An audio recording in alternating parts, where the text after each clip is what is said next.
Hello, my name's Darren Southcott. I'm a visiting professor at Jeju National University. In this lecture, I'm going to be talking about education for intercultural understanding and education for sustainable development. The lecture aims today include introducing intercultural education, which is slightly different from multicultural education. I'm going to be talking about the differences and why those differences are important. I'm going to be introducing education for sustainable development, and I'm also going to introduce how we can use intercultural education through education for sustainable development. I don't think this is the only way we can practice intercultural education, but I do think it's a very important tool and a very valuable way to integrate the two. And then I'm going to look at how we can empower students through connecting the local to the global through our own communities and using education for sustainable development. Okay, so the key point, the reason we are looking at this issue is because Korea is diversifying, just like many places around the world. So these issues are becoming more important to enable us to understand changes and how to adapt to those changes. Now, as you can see, the Kim Do-gyun, president of the Korea Immigration Service, has said that homogeneity is a myth and our future is multicultural. I think it's important we look at these issues now as Korea is developing into a more and more multicultural society. As we are at an early stage, it can help us learning how to move forwards, maybe learn from the successes and the failures of other places around the world. So this is an issue that we all need to look at in more detail. So let's look a bit closer at what intercultural education is. As I said, this isn't multicultural education, although it's very similar. There's a very slight difference in focus. You may have heard of multicultural education, but intercultural education, although very similar, goes beyond passive coexistence to achieve a developing and sustainable way of living together in multicultural societies through the creation of, understanding of, respect for, and dialogue between the different cultural groups. This definition is taken from the UNESCO Guidelines for Intercultural Education, and the difference here is very much about interconnection and communication between groups. This is a bit different from some approaches to multicultural education, which focus more on separate groups. Intercultural education is much more about the dynamism and communication between groups. I've chosen this image because I think it really shows the differences in the issue. Here we see multicultural, and then we have cross-cultural, and here we have intercultural. I think these images show the key differences. Multicultural means we live as separate units within a diverse society. Cross-cultural means moving from one culture to another. It's a one-way process. However, intercultural, at its heart, the philosophy of this type of education focuses on communication, interaction, exchange, and through that process, how we can learn from each other and develop a cohesive society. So this is why I chose this approach rather than what might be considered a more traditional approach to multicultural education. So let's have a look at the UNESCO Guidelines for Intercultural Education. They've laid out some guidelines which help give guidance to approaches to intercultural education, so we can see how to implement these ideas. They have 3 principles. Principle 1, intercultural education respects the cultural identity of the learner through the provision of culturally appropriate and responsive quality education for all. So here we have a focus on the individual. We're looking at how to develop and foster skills, abilities, competencies in the individual. Then we have principle 2, which provides every learner with the cultural knowledge, attitudes, and skills necessary to achieve active and full participation. Now, this is a key term, participation. This is why I think sustainable development education is so important for intercultural education, because it maximizes, it allows individuals to participate. And this is a key term to offset some of the problems experienced in a diverse society. Then we have principle 3, which provides all learners with cultural knowledge, attitudes, and skills that enable them to contribute to respect, understanding, and solidarity among individuals, ethnic, social, cultural, and religious groups and nations. This goes back to the intercultural philosophy, which is exchange between groups and between different groups in society. So we start with the individual, then we look at ways of allowing the individual to participate, and then with the third principle, we focus on how to maximize exchange between these individuals and groups in society. And these are the key core principles of intercultural education that I want to look at as we focus more on education for sustainable development. So we've looked at intercultural education, some of the principles behind it. Let's now look at sustainable development and see what that means. What are the concepts behind sustainable development? So one of the key focuses in sustainable development is to meet the needs of the present without compromising the ability of future generations to meet their own needs. Now, this quote is taken from one of the founding documents for sustainable development as a concept, which is the Brundtland Report, which came from the World Commission on Environment and Development in 1987. If we're talking about building a multicultural society and ensuring that it is founded on intercultural principles, we need to think about how to build a society which is able to meet our future needs. If our society is becoming more multicultural, then we need to deal with that now as we move forwards. So this is a concept shared by sustainable development and by intercultural education.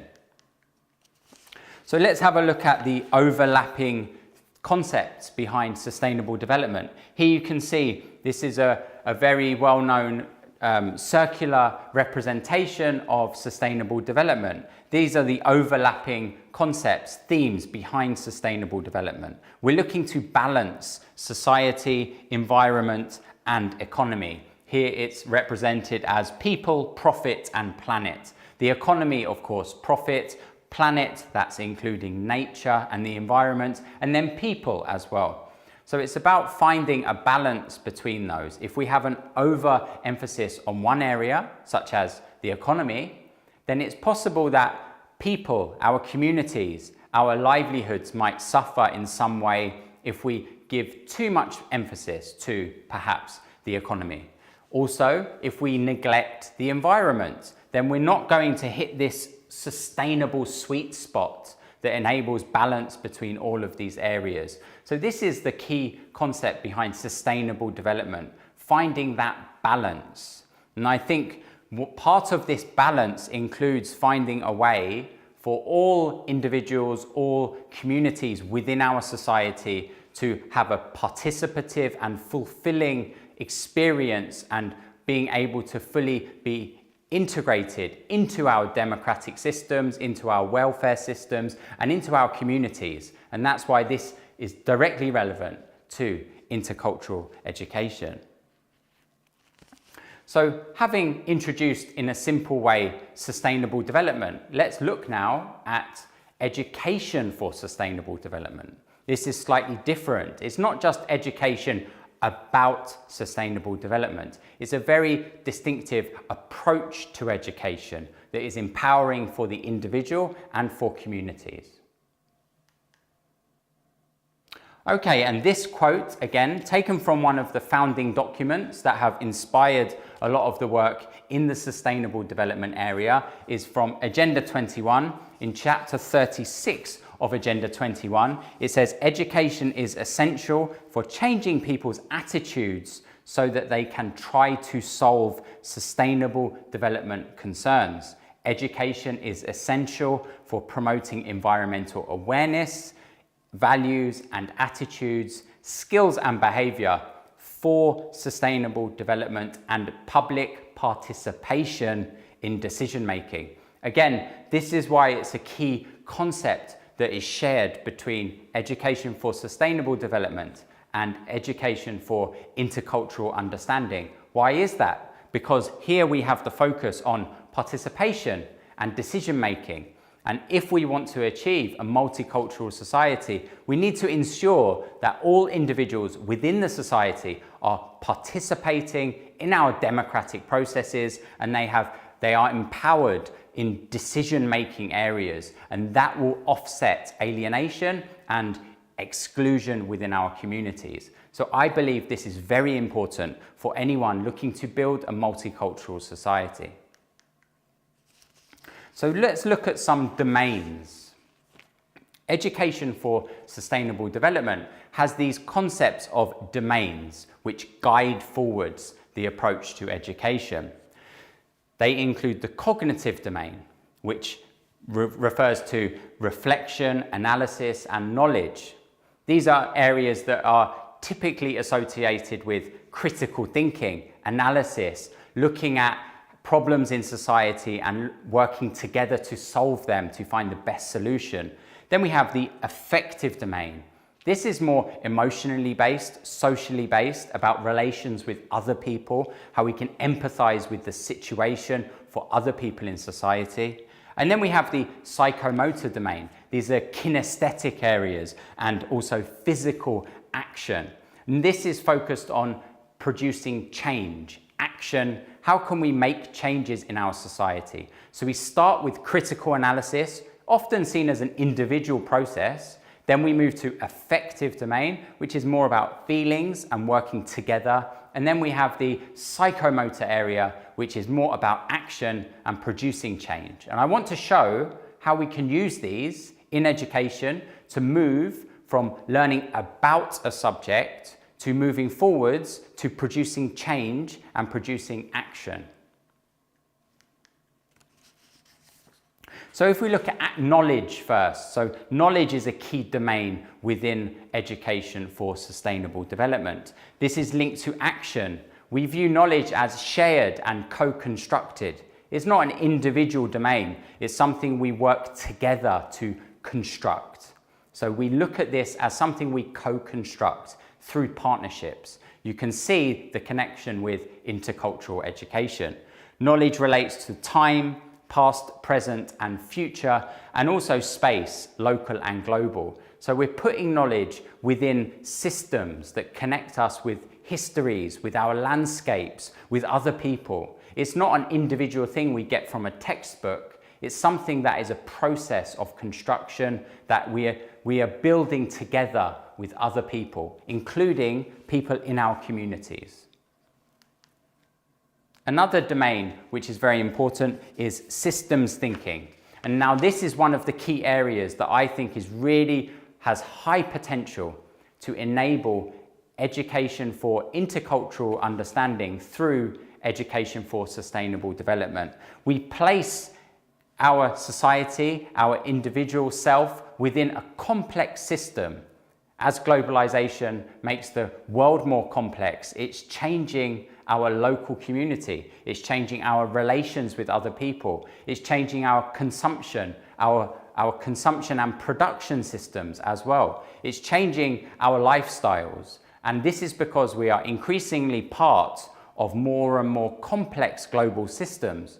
By thinking about this, we are able to place ourselves in relation to other people and other places around the world. And this enables us to reflect on what we share with other people, but also what makes us distinctive.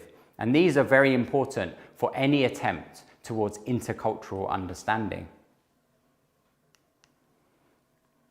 We also have emotions. We mentioned the affective domain. Of course, being able to empathize with other people is always going to be the foundation of any approach to intercultural education or multicultural education. We need to be able to look at the experience of other people, reflect on what they experience, see how we are interconnected with other people, and empathize with their situation. We can do that by using the other domains: critical reflection, analysis, building knowledge together, and reflect on how we are interconnected in a global system. This is why I believe that education for sustainable development enables us to build an intercultural society through education. It, at its heart, is putting our community within a global system, which is becoming more complex. We need to understand those connections. This provides a tool to do that.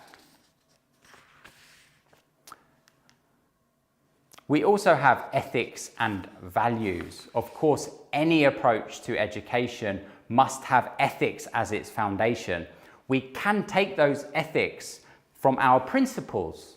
We have principles from UNESCO for intercultural education, but we can also look at other ethical foundations to build our education system around.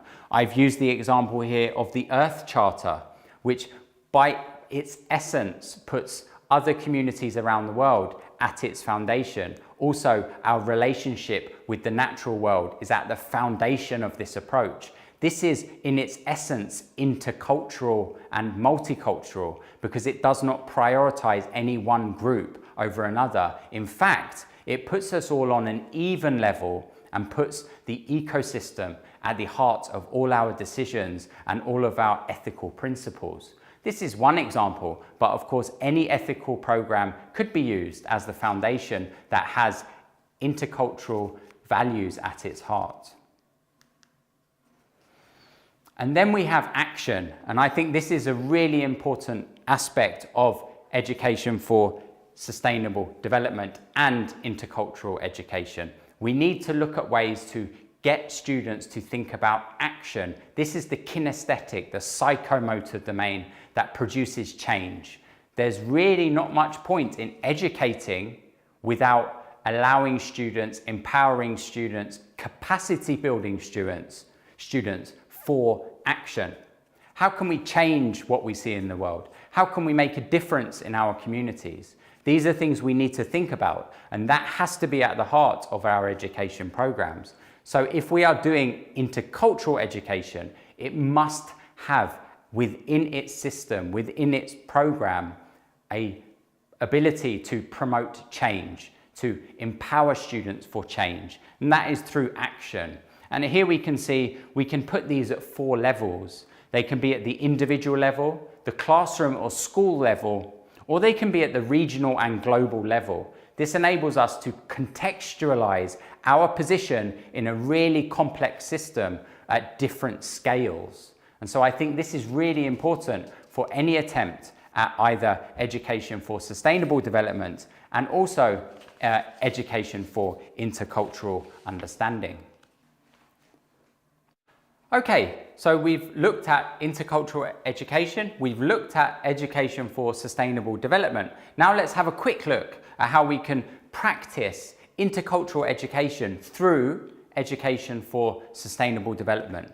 Here you can see that we can focus on these global competencies and global domains to practice education for sustainable development, and this provides an ideal framework to practice intercultural education as well. We can use the competencies that we have outlined, things like knowledge and action and emotions and analysis, and use these as the framework for producing intercultural education that is effective and action-oriented.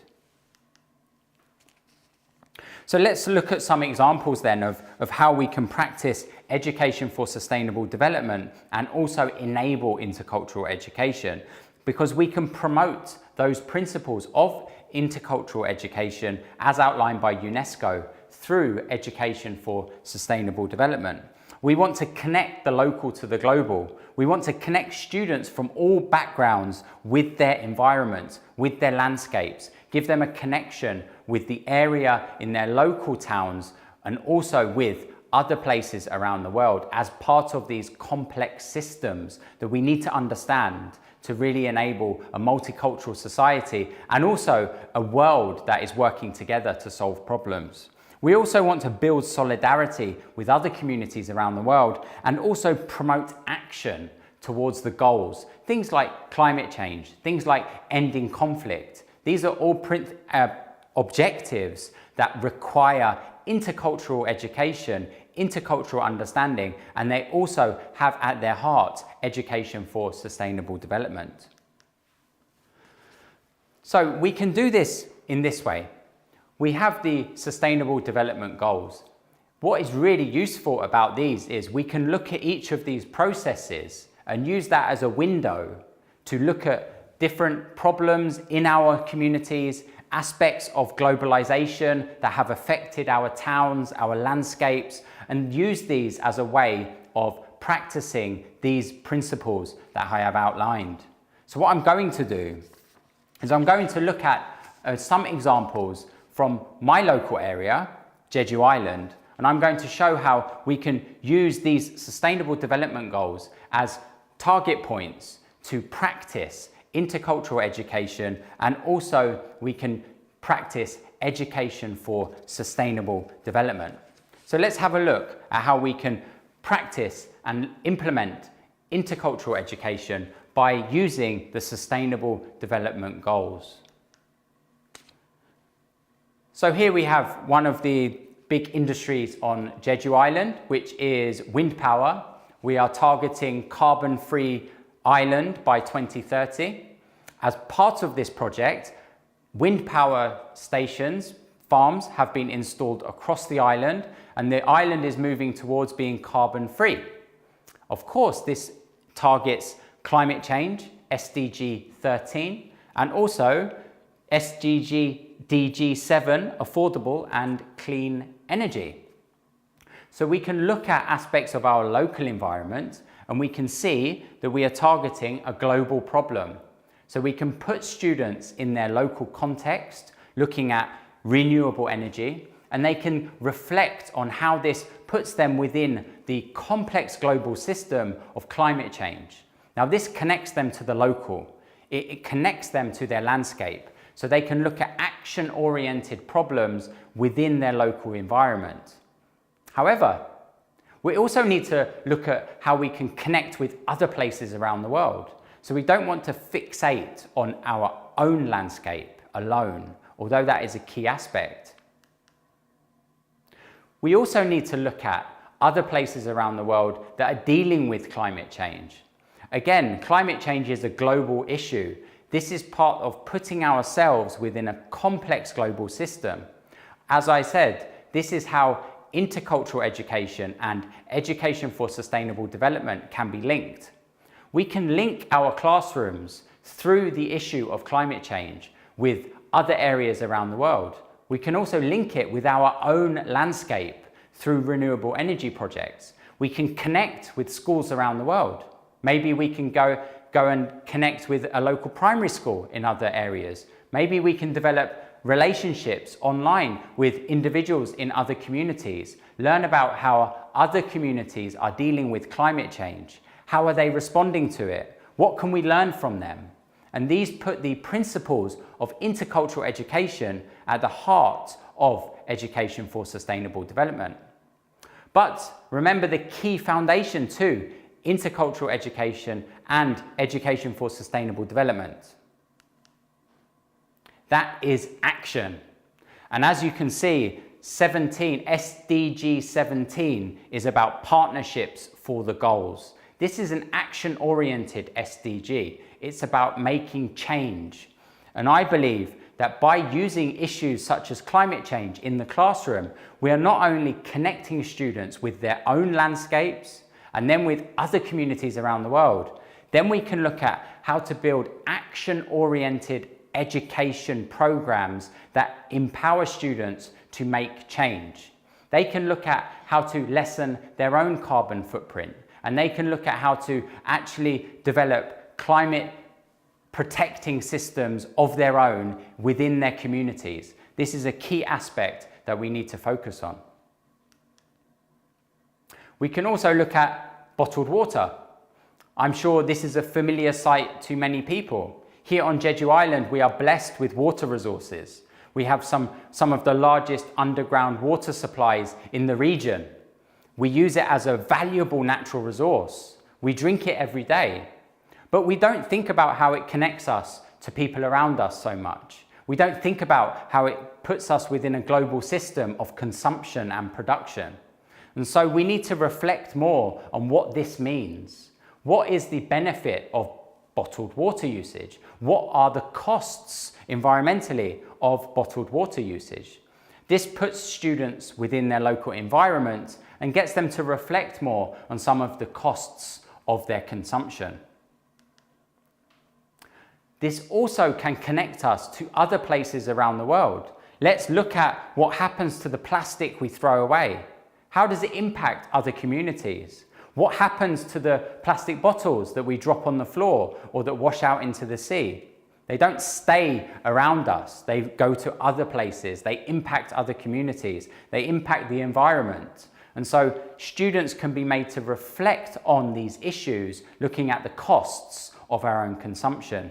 Again, this is connecting SDG 6 for clean water with SDG 15 for life on land and SDG 14 for life on water, below water. And then we have action. So we move to number 17 again. How can we develop action-oriented education? Let's look at how students can actually develop action-oriented goals through education. What can we do to lessen waste? What can we do to lessen water consumption? Maybe we can drink tap water when required. Maybe we can ensure that we use a refillable cup for our water usage. These are ways to connect students to the landscape, connect students to other communities, and ensure they are developing action-oriented programs through their education. Finally, we can look at tourism. Jeju, a famous tourism island. We have lots of benefits from tourism, you might think. It's brought a lot of economic benefits to the island, but there have been large costs as well. Looking at tourism puts us within this global system, increasing global travel, increasing global consumption, increasing building and urbanization on the island. And by reflecting on tourism, we are engaging with SDG 12 on responsible consumption and production. We are engaging with SDG 14, life below water, and SDG 15, life on land, because we are seeing more and more environmental degradation. Now, Jeju Islanders are experiencing this, but so are many other communities around the world. So we can connect with other communities through these themes that are within our landscapes, within our communities. We can use them to connect with people that are different from us, different countries, different communities, different cultures. We can develop partnerships with schools. We can learn about other areas. How are they dealing with tourism? How are they dealing with overconsumption? And then, as always, we can look at action, SDG 17. How can we implement action for change? Students can look at how to develop sustainable tourism projects or conservation projects in partnership with other communities around the world, in partnership with different cultures within their own classroom, in partnership with online connections. So these are ways to ensure that we use these themes as the planting board, as the jump-off point for action-oriented education. Okay, so let's summarize on the values that this approach brings us. What is sustainable about intercultural education? Well, education is crucial for promoting social cohesion and peaceful coexistence. By encouraging dialogue between students of different cultures, beliefs, and religions, education can contribute to sustainable and tolerant societies. And this is why I think it makes a perfect fit for intercultural education. What is intercultural about education for sustainable development? Education for Sustainable Development also aims to promote understanding among students of their place in complex systems. This entails increasing awareness of how they are connected in various ways to other people, places, or cultures. And so I hope this presentation gives you some ideas about how you can implement intercultural education through education for sustainable development within your own classrooms. Thank you for listening.